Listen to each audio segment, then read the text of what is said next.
Well, we know that this hot weather can be tricky for kids. A lot of them may be spending more time outdoors at summer camp with school being out. That's right. And we are getting some advice on how to keep your kiddos safe in these extreme temperatures. This morning, we're joined by Dr. Sue Hong, who serves as a pediatric critical care specialist for children hospitalized with life-threatening health problems from the extreme heat. Dr. Hong, thanks so much for joining us here on Get Up DC to talk about this very important topic. Good morning, Wisdom. Good morning, Annie. Good to see you guys. Good to see you as well. First, let's start off with this. Can you explain what type of heat illnesses are the most common among kids?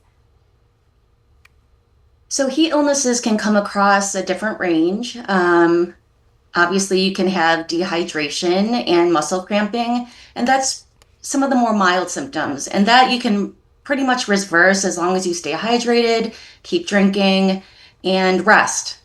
However, if those progress along and you are not attentive to your child's needs or the child's not listening to their body, that can become more severe and lead to things like heat exhaustion and heat stroke.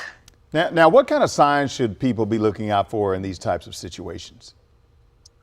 So I'm sure everyone's felt dehydrated before. That's going to be one of the signs. You're going to feel thirsty.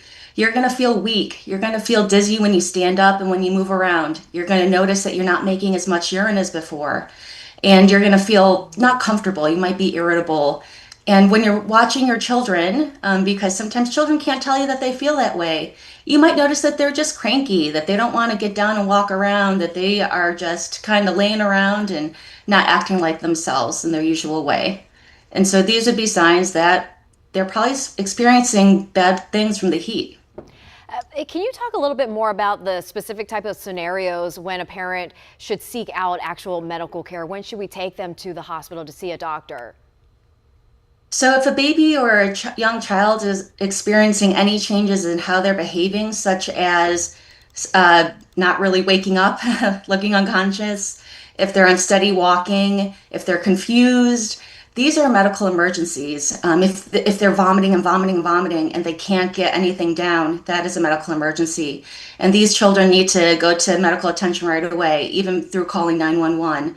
Heat stroke, which is the end stage of heat exhaustion, is when the brain is suffering from the heat. And so you might see even things such as seizures, irregular breathing, and these are very serious conditions. What should viewers know about preventing heat-related illnesses? So it's common sense. If it's hot out, you got to take it easy. Stay indoors during peak heat hours. Stay in the shade and take breaks. Make sure you're wearing loose and light colored clothing. Stay hydrated.